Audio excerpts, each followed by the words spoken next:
but I continually get this question weekly.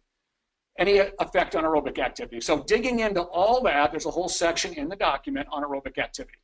So specific to enhancing an event performance, what we do know is this: that creatine supplementation changes the way your body uses energy in aerobic activity. Certainly in the early phase, where it's drawing more on the phosphocreatine side as it crosses over the lactate threshold, we're moving into the, the oxygen side of energy production. So that may help decrease time to exhaustion, and here are a few studies that kind of looked at that. So it may. Now don't forget, if you gain 10 pounds of muscle, that might offset any advantage you may have on substrate utilization. So you got to be careful about weight gain on these things for these athletes. All right, but it also, this is the big one now, for athletes that actually train in heat, which is very common, of course, to ultra-endurance athletes and so forth, creatine supplementation attenuates or improves the way the body handles heat.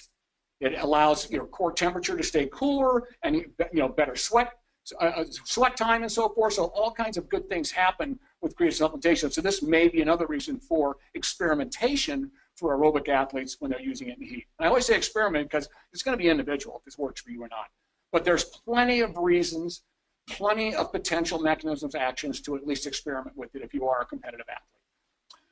And then, of course, here's a big one. If you're a cross-training athlete, there's some really great different studies on the decreases in strength after you do your aerobic exercise is offset by creatine supplementation. There's many studies that actually show that.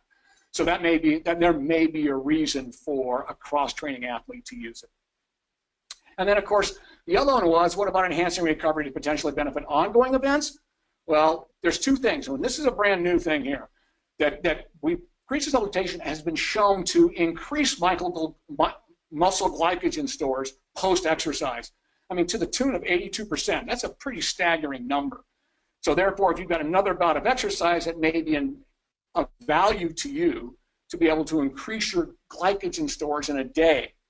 This all happens within 24 hours, to a much greater extent, if that happens to be an event that you need it for. So there's a good case for it there to help enhance glycogen restoration. And then, of course, the other one is that creatine does reduce protein breakdown as well in aerobic and anaerobic activity, and therefore, and this, I got to put this actually in here, this study here. So, therefore, there's a protective effect on, recovering, like we talked about earlier. But the other part is creatine does, if you look at by increasing IGF-1 levels and decreasing P3 levels, that tells you that the apoptosis may not be taking effect the way it normally does when you're damaging cells from activity. In other words, creatine supplementation may promote cell survival. So there may be a recovery benefit for endurance athletes. And again, like I say, it's experimental.